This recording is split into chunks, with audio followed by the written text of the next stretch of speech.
Hello everyone, Josh from StartReplay.com here. The embargo is finally lifted. I can tell you about my time with Metal Gear Solid The Phantom Pain, and I spent 7 hours with it, so stick with me over the next few minutes and I'll tell you as much as I can within the parameters I'm allowed to. Metal Gear Solid The Phantom Pain is the 5th major game in the Metal Gear Solid series, Hideo Kojima's last Metal Gear Solid game, and who knows what it holds for the future. But it's a big departure from previous entries, as many of you who have already played the Prologue will know. It's Metal Gear Solid meets Splinter Cell meets Grand Theft Auto.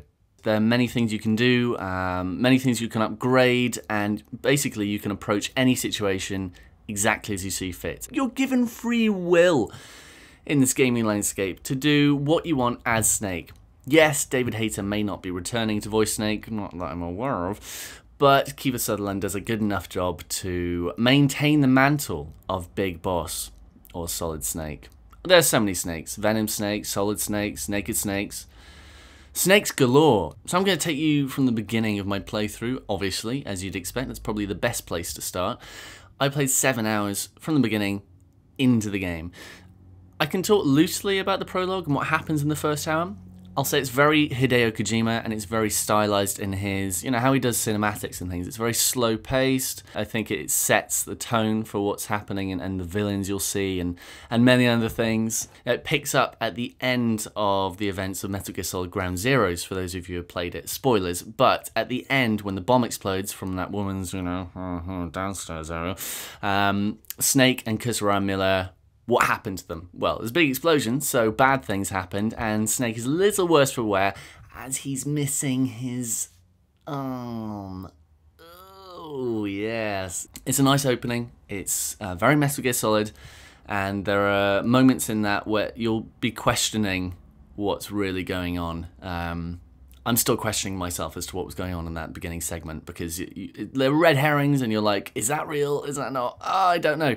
So the first mission you get to is where you have to save Kusara Miller, and Revolver Ocelot takes you to that location on horse, and then he's just like, okay, I'm going to leave you to it, so, go and do your thing, go and be Snake. So then you survey the surroundings with the binoculars and you are given just the chance to really approach from any angle you see fit. With a horse, your buddy, I called him Jake.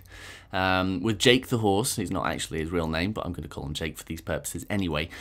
You can hang on one side of the horse if you're going past enemies to make it seem as though it's just a horse going around. And I'm surprised the enemies aren't wondering why there is one leg, dangling over one side of the horse, but they're stupid. So once you've finally got Kusara Miller and you've circumvented all the enemies, then you head to Mother Base. Now Mother Base, of course, was destroyed at the end of Metal Gear Solid Ground Zeroes. Your big task throughout this game is to rebuild Mother Base, and rebuilding Mother Base isn't just as easy as going, oh, rebuild that, do it now. Yes, okay, I'm waiting. Throughout each mission and each area, you'll be collecting equipment, staff, so each enemy that you don't kill, you can then Fulton back with this little device that sort of pings them up like a hot air balloon, and it takes them back to your base. You can even do that with animals, and I heard you can even do it with bears and stuff and start a little zoo. It's so cute. Oh, little zoo in Metal Gear Solid. Oh my goodness, great. I hope I can have snakes there. I didn't try, but it would be a bit of a miss if you couldn't Fulton a snake. I Fultoned a goat. As you collect more and more resources, your base will get better, and the more people you have, and depending on where their skills lay best, so each person will have a better skill in one area than another. So one person might be better in R&D, so then if you place him in your R&D category, you'll be able to unlock stuff at a quicker rate, so your level for R&D will go up.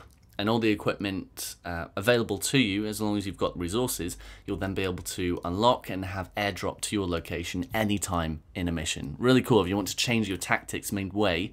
And as I was saying earlier, with the open-ended approach to things, you can just all of a sudden go, oh, I'm going to go into this a firefight, and then maybe on your next turn you're going to be like, oh, actually I'm going to order in a sniper rifle, or I'm going to order in a silenced pistol or something, just to make things a little bit more silent, a bit more of a quiet approach. And that's what I really liked about Metal Gear Solid Phantom Pain and my time with it, is that I could really approach anything as I see fit, and there were no restrictions on me. And I didn't, even if I was tasked with killing some majors or something, I wouldn't have to. I could just trank them, Fulton them, and then gain their intel. So even with the missions, there are multiple ways in which you can accomplish those. Back to Mother Base, and this is something that I think has kind of hit the headlines, but nobody really knows what it's about. Perhaps it will have already done by the time this embargo lifts. Perhaps everyone's just waiting for the embargo to lift until they can say it. But microtransactions, yes. I think I have come across what microtransactions actually are in Metal Gear Solid 5.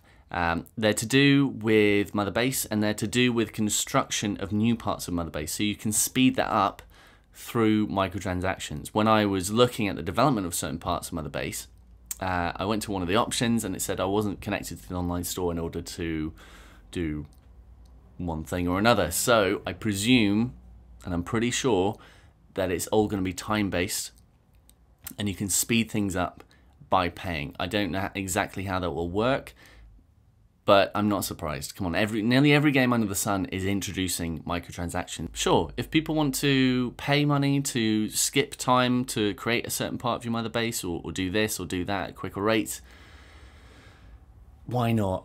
Yeah, okay, as long as it doesn't factor into the Metal Gear Solid Online basis and people are better through there just for paying to win, I'm absolutely fine with it.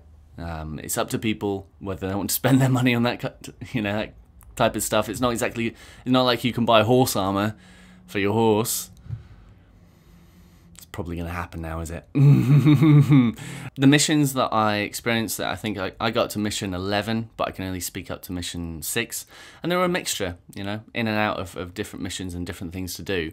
One of the most notable parts and the most unexpected surprises, I guess, were the inclusion of this Skull Squad. And the Skull Squad are sort of like, they jump around and they teleport, and they've sort of got this weird ambience around them, and they, when they're in the area, this weird like green mist, gas like fog surrounds the area, and they're jumping around like crickets, really.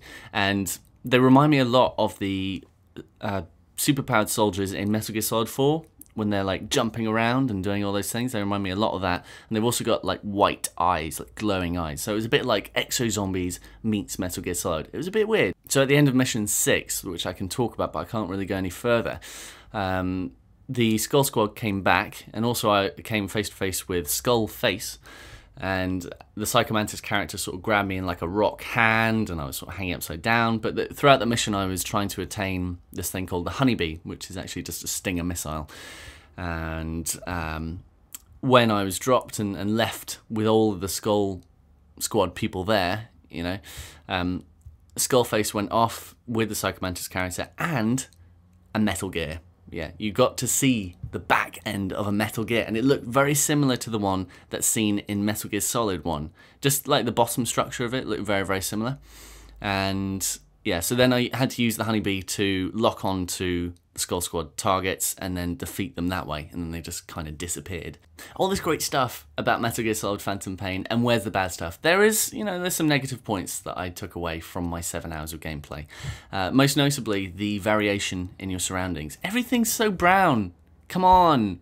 It's so brown and dull. Where's the colour? Where's the snow? Where's the steel? Where's the lava? Where's, you know, come on. I'm used to Metal Gear Solid like 1 or Metal Gear Solid 2 or Metal Gear Solid 3, which had this like lush environments and lots of variation to it. But here, it's just all in Afghanistan. It's so dusty, and it's just so it's so brown. I'm fatigued by brown now. I just really want some variation. I was told that when you move in, I believe, to Africa, you do move into some different segments, there will be a little bit more variation introduced. Hopefully we're going to see some like lush jungle areas sometime in the game. I'm trying to peg for some snowy environments as well. If you're at the top of some mountain, why not? Why not? I think that would really, you know, bring back the memories of the original Metal Gear Solid game with all that snow and snowy footprints. But there's just so much brown. Please, just introduce something that isn't so much brown. Bearing in mind, I was only 7 hours in. So, you know, it's a huge game. There's going to be tons of content, lots to explore, but for the areas I was exploring, it was just all brown. Now, moving on a little bit to the upgrade system, everything is very customizable. So in terms of like the helicopter that you have that picks you up, you can upgrade that with its weaponry, and also it can get you from like tighter spots in the environment. Again, as I've already said, the same goes with your horse. You can also change your character's face and I think like style a little bit before each loadout, but I believe I was told that's related to Metal Gear Solid Online, so you might be able to use your avatar in game. I'm not entirely sure how that's going to work. It may be the case, and I wouldn't be surprised as well, if they allow you to download like famous character skins or popular character skins from the past, like you saw in Metal Gear Solid Ground Zeroes, where you could use the original PS1 skin of Solid Snake in game. I have no idea where Metal Gear Solid The Phantom Pain is going to go. It seems very varied. There are lots of weird enemies. There's not a lot of variation in your surroundings at the moment, but hopefully there will be.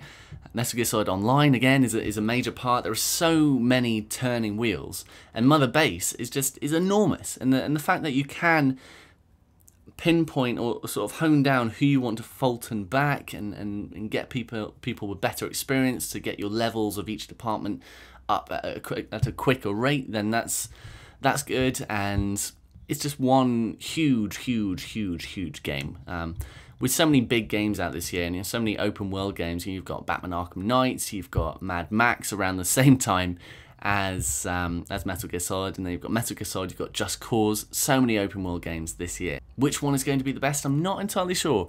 I'm a big Batman fan, so I'm going to say Batman, but it's split, because Metal Gear Solid The Phantom Pain sort of comes at it from this, okay, you'll give him free reign in this huge open-ended area, do what you want. So that's it. There's lots that I probably haven't talked about, and probably quite a few things that I can't really talk about and that I've sort of suppressed and put to the back of my mind.